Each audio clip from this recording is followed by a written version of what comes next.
I had my suspicions from the beginning. Their voices were similar. Too similar to be a coincidence. I could never forget his voice. It was the voice of the devil. I couldn't be sure, though. After all, I had no way to check. I certainly couldn't ask him. Even if I had known, however, I would never have told you. Zero made it quite clear what would have happened if I did. Oh my gosh, I had no idea. Huh? I didn't know that Ace was Hongo. Oh, yes. I suppose you wouldn't have. 9 years ago, you were in Building Q in Nevada. But Hongo was in the Gigantic with us. I know. That's why I didn't know what Hongo looked like. But why? Why didn't you tell me? I mean, I'm your sister, right? You could have told me. I'm sorry. I apologize for keeping this from you. But if I'd told you, Clover, I would have told everyone else. And if you did, then I would have been forced to tell them about what happened 9 years ago. I had to prevent that. Hey, Junpei. You think I could borrow that picture for a sec? Sure. Hongo Kubota Nijisaki Musashiro. Hongo Kubota Nijisaki Musashiro. Hongo Kubota Nijisaki Musashiro. Hey, Seven, do you... Shut it! Just be quiet. I'm this close to remembering. This close. Hongo Kubota Nijisaki Musashiro. Cradle Pharmaceuticals. Nonary Project. Shit. What? What's wrong? Holy shit, this is nuts. What's nuts? I remember Remember what? everything. Everything? Yeah, I remember all of it. My memory's back. I remember what happened before I got snatched.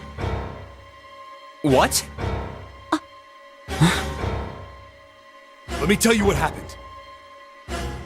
Like Snake said, Ace is Hongo. From the right, the other three are Musashido, Nijisaki, and Kubota. Musashido was the man with the cash. Nijisaki was Hongo's right-hand man, and Kubota developed the actual technical details of the experiments. How do you know all this? Come on, man, I told you, I finally got my memory back. No, that's not what I mean. I'm trying to ask you why you knew all this stuff in the first place, before you forgot it. You really want to know? Of course. Me too. This is gonna take a while. Hell, it'll probably take me a good 3 days to tell you everything. Well, we don't have 3 days. Just give us the short version, all right? Short version, huh? Alright, fine. I'll give it a shot. No promises, though. I'm a detective. It's a little awkward to say this about myself, but you could probably consider me a lone wolf type. I hold to my own code, because I think doing what's right is more important than doing what you're told. That's why I followed my gut that night. A slim lead brought me to the wharf. It was 9 years ago. The wharf had been cold as fuck, and I could barely see squat. I was investigating a mess of kidnappings, all of them children. It all had one thing in common: a history of visits to one particular hospital. A hospital under the management of Cradle Pharmaceuticals.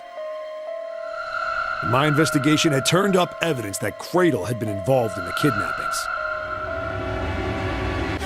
After a little sweet talking, I managed to finally get a real lead from someone inside Cradle.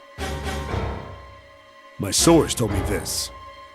Tonight, a ship is set to take the children to a large passenger liner docked offshore. So I headed to the wharf. In the shadows, I searched the harbor until I found the ship he was talking about. There was a bunch of movement near it. Men in black suits, many of them carrying large bags. Bags. There was something about the way they moved as they were carried. No doubt about it. I moved before I came out of hiding. Don't move. I felt mettled. Drop them. I could just tell. I kept digging the coal. There was nothing I could. Then suddenly, there was a sharp. A truck. That was my last thought. My face hit cold. I woke up on a hard. Damn it! I did a quick one. Where am I? A toilet. I'd seen it. I'm gonna facing. I was still. I put. Not through my. I knew it. I gave up. I sat there for a. Then the voice was far, but I was pretty. Huh? No. Where? I pressed. No. And there, the bedded. I dropped it. Hold on. But then Tonight, I shipped. whoa, whoa, whoa. It didn't matter. I checked out. I stepped.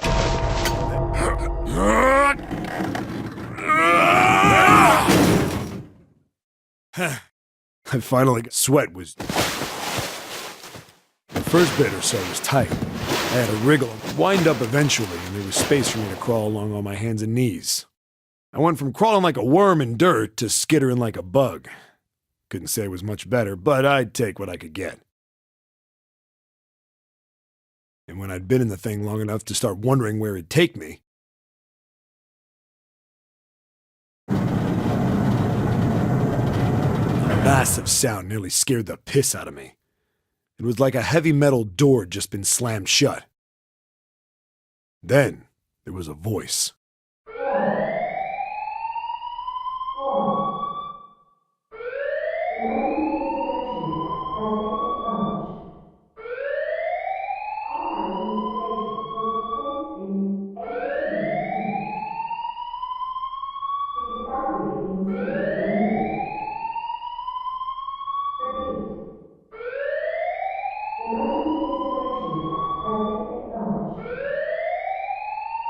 What? I wasn't sure what it meant, but anything with incinerator is bad news. Then, almost as if that was a cue, I heard a mess of young-sounding voices.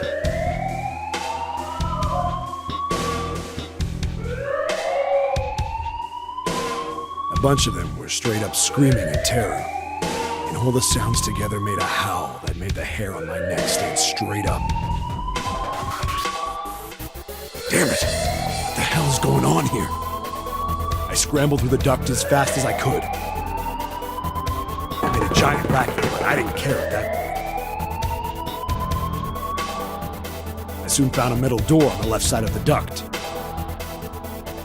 The kids were screaming on the other side. I found it. I yanked the handle and threw the door open. I almost ripped the metal off its hinges.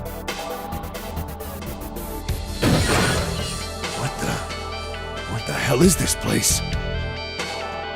I couldn't believe what I saw. The room had a dome up top, and there had to be about 9 walls, all the same size. And the ceiling was an upside-down funnel, almost like a chimney. I looked down. There they were, the kids I'd been searching for. They all gawked up at me, suddenly silent, for the moment, from surprise and fear. Scared of the room or me, I couldn't tell. Probably both, actually. Not like I can blame them running into a mug like this when they're already scared shitless. I snorted at my own dig at myself and turned to the kids. Don't worry, kids, I'm not your enemy. I'm one of the good guys. All of them stood there, frozen. Well, except one. He was a boy, slightly older than the others, in a private school uniform. Who the hell are you? He stepped forward and glared at me suspiciously. I'm a detective. I'm here to rescue you. It looked like they relaxed some the second I got the words out. How are you gonna help us? Where's the exit? There isn't one. The doors we came in through won't open, and the door over there... He kind of cut himself off. I think he was considering something before he changed his mind. Anyway, there's no point. We can't all get out of here. If we don't get out of here, we're gonna be burned to death. Burned to death? Can't you hear it? That voice said the incinerator's gonna start up soon. So... The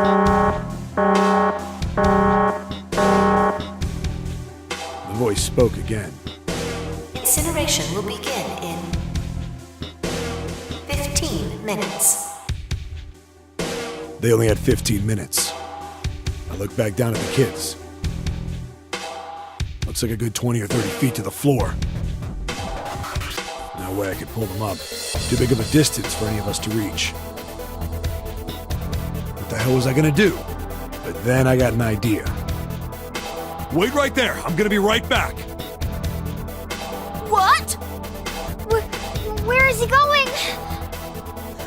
Are you just gonna leave us here? They just got frightened again. I'm not the best at that kind of thing, but I try to reassure them with a smile. Don't worry, all right? I'll be back, I promise. So just stay calm and wait right there. Got it? I didn't wait to hear them respond. There wasn't time.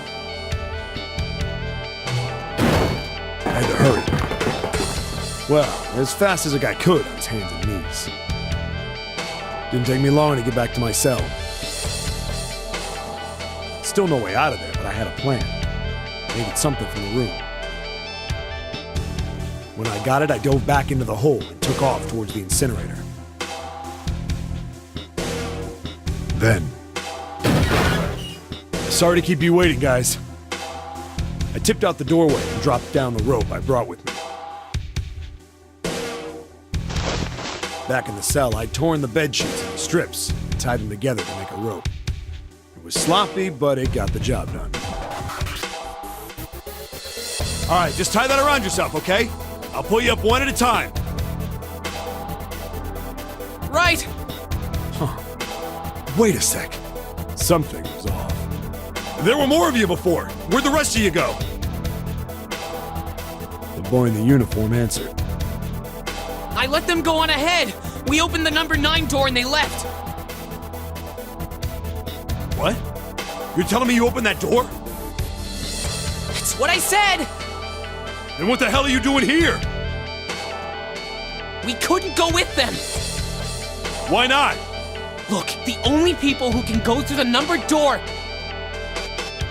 He was in the middle of explaining.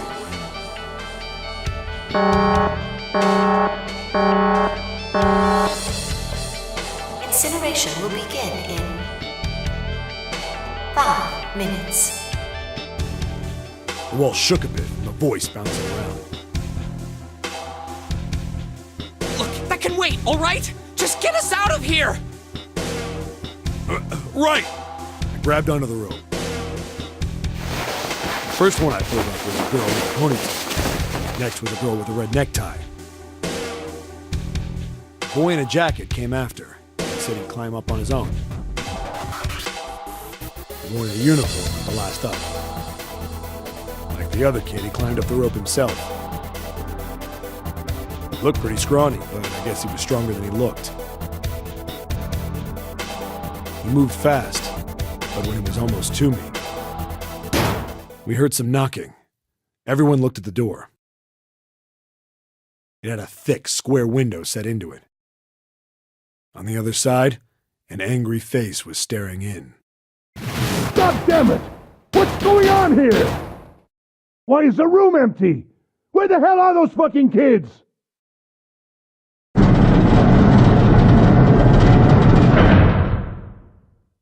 The door opened, and a man stepped in looking half mad with fury. I recognized his face. I saw him many times in photos during my investigation. The man's name was Gintaro Hongo, the CEO of Cradle Pharmaceuticals. Hongo saw the boy hanging from the rope. Yeah! It was like he was an animal. He lunged for the rope. Hurry! I know! The boy in the uniform booked it up the rope. You son of a bitch! Get back here, you little shit! 15 feet. 10. The second I could reach the kid, I grabbed him. I hauled him up and tossed him into the duct behind me. No! Hongo had lost it. His face didn't even look human. It was like the bastard pulled off his fake face. He was really a terrifying devil or some kind of damn monster.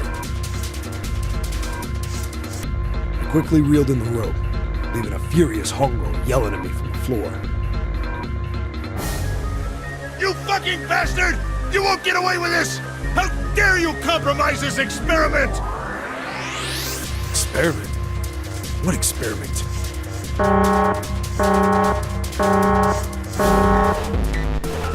Incineration will begin in 1 minute. Hey, old man!